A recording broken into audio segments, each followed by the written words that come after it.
Rut, hoofstuk 1. Daar was op 'n keer 'n hongersnood in die land gedurende die tyd van die rigters. Daarom het 'n man wat in Bethlehem in Juda gewoon het, saam met sy vrou en 2 seuns in Moab gaan woon as vreemdelinge.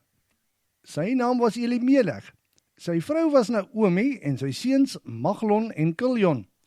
Hulle het gekom uit Bethlehem wat in Juda geleë is en was Efratiete. Toe het hulle na die grondgebied van Moab getrek en daar gaan woon. Daar in Moab het Elimelech, Naomi se man, tot sterwe gekom. Net Naomi en haar 2 seuns het oorgebly.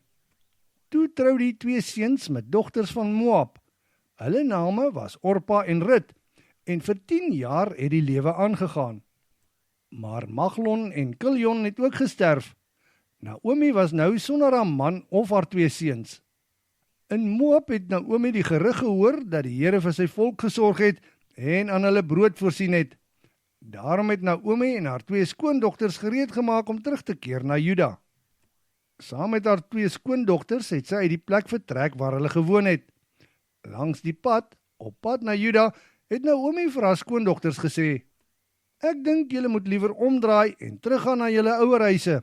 En mag die Here vir julle so goed wees soos wat julle vir my en julle oorlede mans was. Mag elkeen van julle weer 'n huis en 'n man vind." En terwyl hulle hardop huil, het sy hulle gesoen.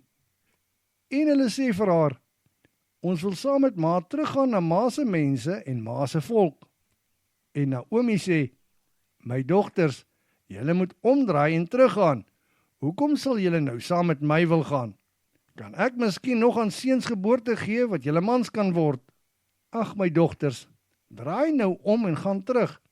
Ek is heeltemal te oud om weer te trou.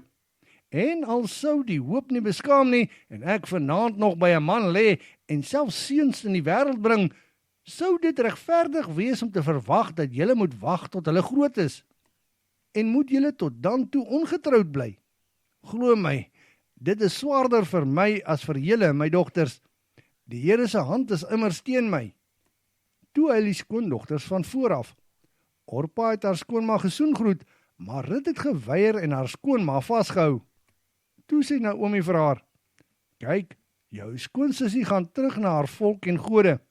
Jy moet ook saam met haar omdraai." En Rut antwoord: "Ma moet nie eers probeer om my te oortuig om jou te verlaat nie. Waar ma gaan, gaan ek. Waar ma woon, sal ek woon. Ma se mense is ook my mense en ma se God is my God. Ek sal doodgaan waar ma doodgaan en ek sal daar begrawe word. Mag die Here my genadig wees, maar die dood alleen sal ons 2 skei." Naomi het gesien dat Rut nie gaan ingee nie.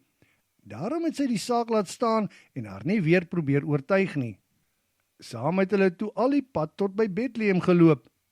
Toe hulle die stad ingaan en die ander vroue hulle sien, was daar 'n ligte opskudding en die vroue het onder mekaar gevra: "Kan dit Naomi wees?" Naomi het hulle egter geantwoord: "Julle mag my nie Naomi noem nie.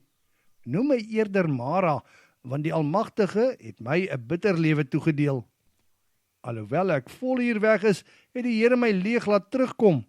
So, hoekom sal ek nog Naomi genoem word, terwyl die Here teen my is en die Almagtige my skade aangebring het?" Dit is dan hoe Naomi en haar skoondogter uit Moab, Rut, uit Moab teruggekom het na Bethlehem, net toe die garsoes begin het.